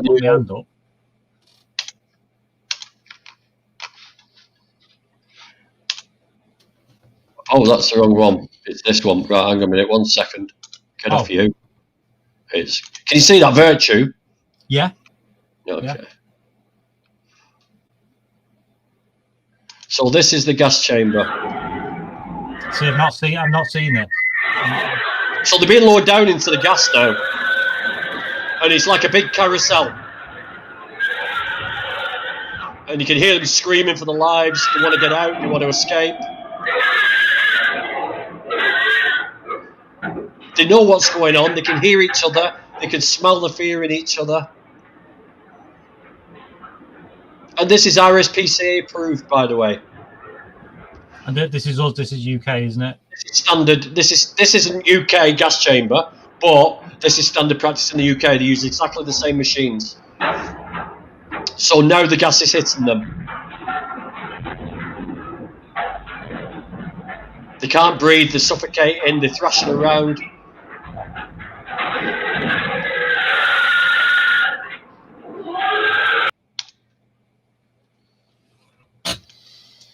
Yeah. It's hard to hear. It's hard to hear that. Yeah, definitely. And these are more intelligent than dogs. They've likened the intelligence of a pig to that of a 3-year-old human child. So that's how they are. Yeah, I didn't know that. I didn't know that either. And that's have I got to sort of sue the education system? Because a lot of the stuff that's come, I mean, I was always in a small class anyway. I had special needs growing up, so my knowledge absorption wasn't as good. But I didn't know any of this. Yeah, but nobody hold it back. Nobody does. Who out there in the comments knew about all this before they went vegan? You know, are there any questions for Stephen? Because I'm going to start wrapping it up because I've been at him now for nearly 1.5 hours and it's been really interesting. If there's any questions for Steve down there, just throw them up now. But I'm gonna say to you, Steve, now, what we've talked about today, can you really justify after tonight going into that supermarket and buying any product that is from a murdered, raped, tortured, enslaved, abused animal anymore? No. There's nothing that can justify that. No, because if you can source the same stuff from somewhere else, then it can be stopped. And if enough people did that, then you don't have to see it. I don't have to watch that. Do you know what I mean? I know it doesn't exist anymore. So that's my position at the moment. So are you going vegan? Yes. I will. The thing with me is that the question for me wasn't am I going vegan? It's when I'm going vegan, and I want to go vegan straight away. Are you going vegan now? For veganuary, or to try it out, or to say completely? No, for life. Why would you go back to it? Why would you go back to abusing animals, murdering animals? I wouldn't honestly. The thing is to watch something like. Oh, thanks, Helen. Thanks for that. Yes, I feel like I'm getting enough love in the comments. Have I got some support? You've got massive support. Look at all the comments I'm throwing up on the screen. I'm only seeing them now. And there's a website as well. Look, I just want to say before, I might have come across as a bit ignorant, and I just didn't consider what was going on outside me. It's like that song, "Look Outside Your Window." You know, things are going on. I didn't consider it because it didn't affect me, and maybe it come across as a bit ignorant, and I don't want to come across as ignorant anymore. Not when you see something, you can't unsee it, and it's been a last 10 years where I feel that I if I'm gonna go for it, I need to go for it now. Before I get to a certain point. I mean, how old were you when you went vegan, Dan? I was about 4.5 years ago, so I was basically 48. 48. I started the journey, the plant-based journey, at 47, 46. But yeah, I didn't go. If somebody gave me this grilling that I've given you today, I would have done it a lot sooner. And I wish I had done it so much sooner. I wish I had done it. You haven't grilled me. You've been patient with me, I think. What do you think? Do you think I've taken in the information? Because I've been honest with you, because I know if I hadn't been honest with you, these lot on here would have ripped me a new one. Let's put it that way. Because what we're doing is we're defending animals, Steve. This is what we're all about. Yeah. My food doesn't scream. We're defending animals. If you saw a dog being battered to death by someone outside, you wouldn't walk past and ignore it. Or if you knew someone down the road was breeding dogs and abusing them and kicking them and treating them like shit, you'd report them. You'd speak up. You'd speak. And people have this assumption about vegans. Oh, they've always got to mention it and all this. But of course we have, because we want to stop this animal abuse. And like you said, you compartmentalised it. You put it to one side. You didn't want to see it. As long as they didn't like animals, you were fine with it. Yeah. And this is what we've got to try and stop, you know. There's loads of support for you here, mate. Bloody hell. Challenge 22. I think you know what? Remember at the beginning of this conversation when I was saying that my mum was always a vegan, but because of society, she had to go veggie instead, or there wasn't enough support at the time. And then she's slowly grown into veganism in the last 20 years. I think I've been the same. I think that I've always had the ethics there. I've always had the ability to come out I just needed this kick up the ass. What do you think? Yeah, you need to kick up the ass. Everybody needs to kick up the ass. Everybody needs to kick up the ass. I mean, this is why we do outreach on the streets, is because once you have these conversations, there's no turning back. It makes you open your eyes. It is really like easy peasy, lemon squeezy. I'll use that. Yeah. Much respect. Well, you know, when this video is finished, can I look back at the comments? Because I haven't been looking. Yeah, sure you can. Yeah, sure you can. It's never too late to start. Yeah, I'm proof of that. God.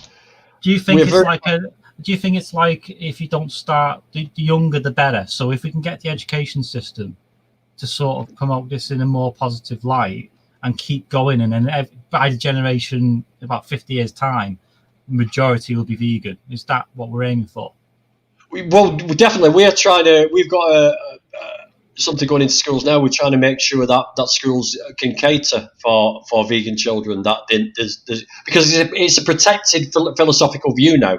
So let's say I go to work state and I say I need some gloves, and it's part of my PPE. And they gave me some gloves yesterday, and they were suede. And I said I can't wear them. I'm not wearing suede gloves.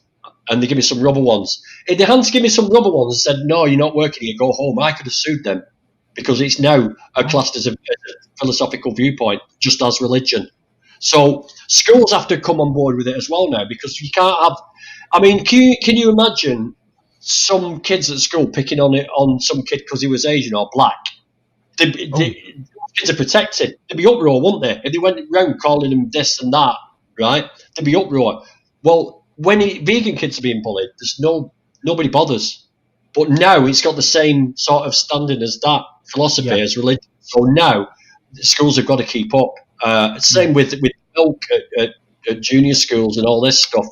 I work in a warehouse at the moment, and it does all sorts. But the last night they put me into like the freezer and the fridge area. Would you do that if you worked in a warehouse, or would you have to say no? Again, sorry. So did you not hear that? Oh, sorry, I was looking at a comment. Sorry, mate. Oh no, basically I work in a warehouse now, and we ship all sorts. But last night I went into the meat area. Where you're taking meat out and you're getting it ready to ship out to store. Could you still work in that environment as someone who's vegan? I'm a trucker. Yeah. Right. Well, right. Can someone post up the definition of veganism for me, please? I drive. To be honest, I don't know the definition of veganism. I drive a wagon and I go and pick up at Protein Works. The Protein Works do protein powder. Protein powder has got whey in it, milk. I pick it up. Yeah. I've got to do. It's part of my job. I live in a non-vegan world. Okay, so we've got to. I wouldn't on the action side of it. I would not go and do an ad for ribeye steaks, but I would do an ad for Asda, even though they sell. Or I might do an ad for McDonald's if it was for the plant-based burger. Okay, I get that. But the stuff you can't help, like tyres on cars aren't vegan. There's certain things that aren't vegan. It's wherever practical. So if you haven't got much income and you can't afford to replace your leather sofa with a totally vegan, all singing dancing one, you don't do it. You can't do it. It doesn't mean you're any less vegan. It's whatever ever practical. Yeah. So like you say, where I work, I get shipped into different areas of. Oh, what's this?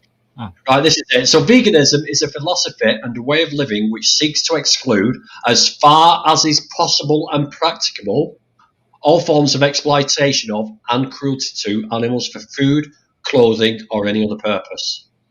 So that's the definition. So those two words there are possible and practicable. Yeah. That's what applies to us living in a non-vegan society, is we can't avoid a lot of the stuff. Because it's still mainstream, isn't it? It's still we live in a non-vegan world, so we ain't going to get everything. Someone's asking, what's your decision? Yes. He's going to go vegan, folks. And you know why? You know why? Because that the philosophy of the way of living which seeks to exclude, that is like a mantra I can live by, which helps me to plan, if you get me. Because like with acting, you tend to have a year plan of what you want to achieve, don't you? And so this is sort of puts it in that same bracket for me, and it helps me to decide, because my missus does all the shopping. So she'll have to sort of figure it all out and help me figure it out. Does that make sense? What does your missus think about it? What about this discussion, or about veganism? Who's going to have this discussion, or have you talked about it previously? What's her view? She was obviously she supports anything I decide to do. I mean, she could see this coming a mile off, because obviously I've struggled to try and do the right thing for a long time, and when it comes to food, I needed to make a choice and stick by it, and I hadn't. I kept dilly-dallying. So she supports it, and I reckon she'll get downstairs and go, "What?" Because she expected me to come upstairs and go, "Nah, sod it," because it's meat. I like meat and all this lot. But again, when you show me stuff like that, it's hard to ignore. Yeah, really, yeah. It's hard to ignore. You can't ignore it. How can you? It's like me showing you footage of the Nazi concentration camps. There's a reaction there, isn't there? Yeah, look at what these do. Would you if you were paying money to contribute towards the Nazis doing that to Jews? Would you do that, Steve? Would you continue? No, you know it. So how can you now, after I've shown you everything I've shown you and told you what it's all about, how can you possibly pay somebody now to stab an animal in the throat, abuse them, rape them, enslave them? Was it someone in the comments before who said about red pill? Oh, Bev Llewellyn, super chat, $3.99. Thank you, Bev. Yahoo, she's happy. See you, Bev. She's one of my followers on Instagram and YouTube, and she sent me £3.99. So I might, with that, treat you next time I see you to a vegan burger, to an Impossible Burger.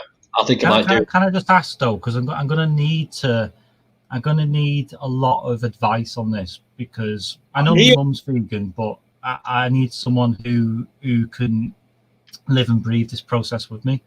Gawain, if you go on the vegan switch, we can help you on that. That's the website that was put up. But if you contact Gawain, and he's an ex animal farmer, loving the beard.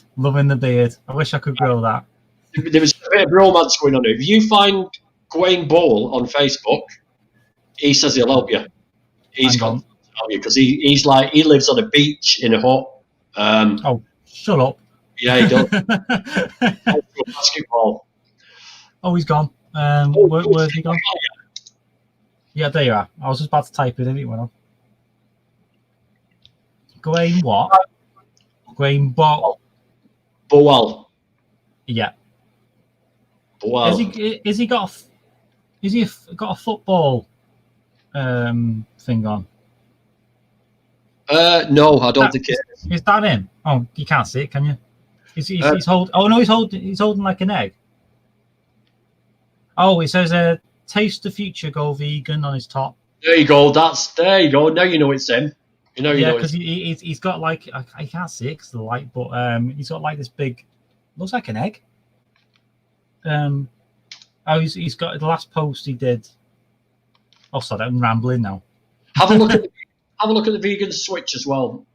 Here's another definition. Veganism is the practice of abstaining from the use of animal products, particularly in diet, and associated philosophy that rejects the commodity status of animals. Wikipedia. Yeah. There's quite a few definitions. But basically, my definition, I'll give you my definition of veganism. Stop being a twat. Stop murdering animals. Right? Stop it. It's fucking horrible. I prefer the word cunt. You're a fucking psychopath. Stop it. Stop sorry. It. Right, listen, everybody. Thank you so much for joining me. Thank you for the super chats. Thank you all for giving your support. It's a victory. We've won. And if he thinks that he's going to get away and go back to his murderous ways after this stream, he's got another thing coming. Well, I'm not going to put it out there. I'm not going to put it out there, and then people could take pictures of me in a restaurant or something. I think you should put it out there on all your social medias now. I am now vegan. And then everybody will be watching every move. Because believe this is it. me, meat eaters love to catch vegans out. So get on that social media and declare to the world, that you are vegan now. And I will be outside your house on several occasions, in your window, making sure that you're not eating the dead bodies of any animals, Stephen. Okay. We need a part 2 stream of this. Well, I'll tell you what. Well, we need to do this regularly so we can keep track of what I'm doing. I'll tell you what we should do. In a month's time, we shall bring Steve back on and we'll see how he's doing. Does everyone want that? We shall see how he's doing. This isn't going to be like Brexit, where there's a transition period. I'm going to have to just get into it, aren't I? Yeah, no, just stop it now. That's it.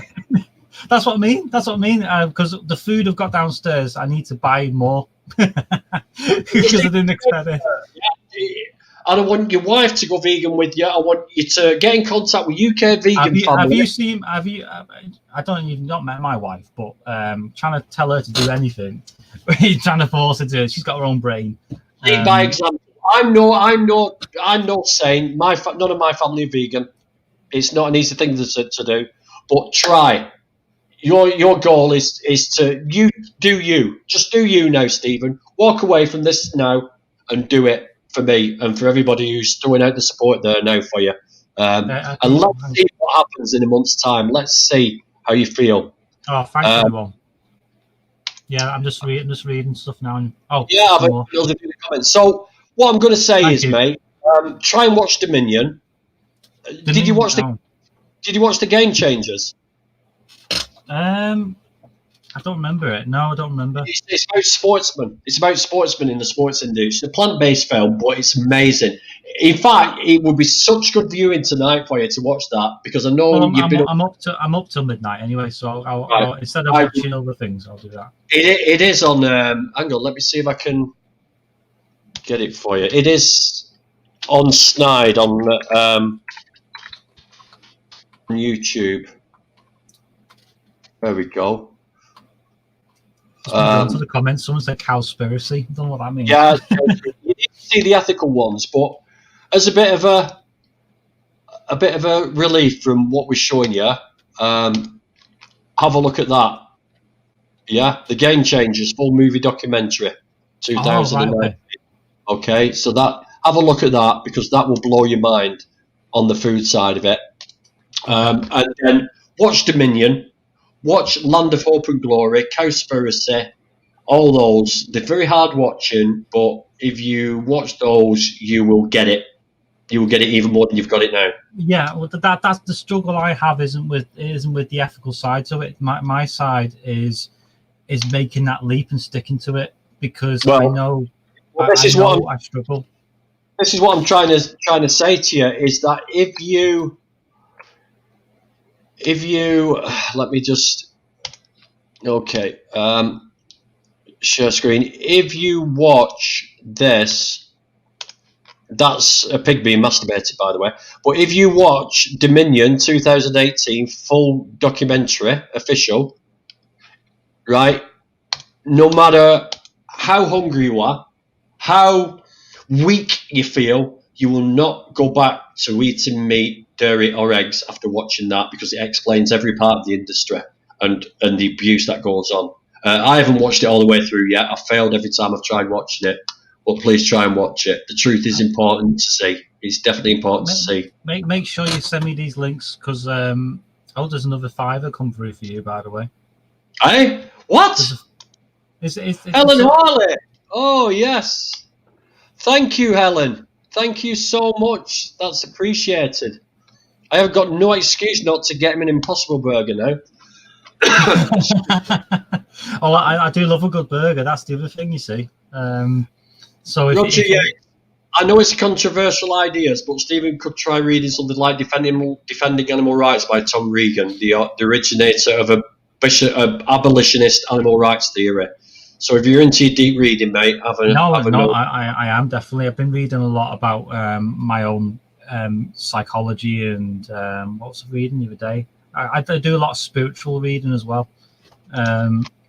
And that's when it started the ball rolling on veganism, because I believe everything on the planet is connected in some way, and we're all a part of the same pot. So, well, I won't dismiss it. I don't dismiss anything until I've been proved otherwise. That's the Peaky Blinders say go vegan. That was a terrible. What's all that about? Go vegan. Go vegan. I'm not going to do it.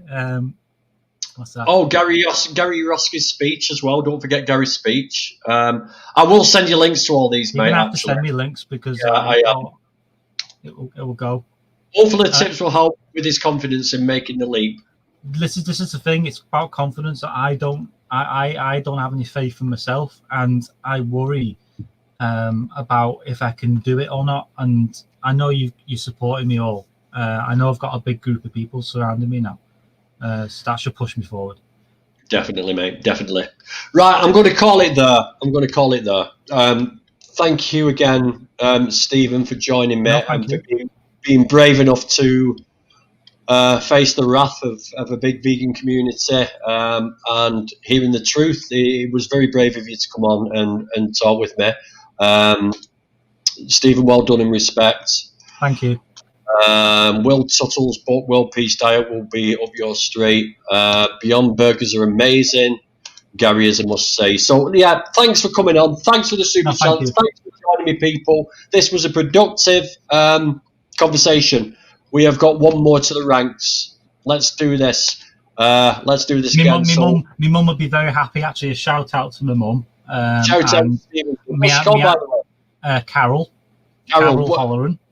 Carol, why didn't you do it sooner to the poor lad? Why did you keep it to yourself? Well, she, you know what? She's been trying. She's been telling me for ages about animal cruelty. She had a right go at me the other day. But because again, times change, don't they? And my sister Laura is the same. She's very vegan. So they'll be very happy tonight. Brilliant. Nice one, mate. Right, thank you all. I'll see you all soon.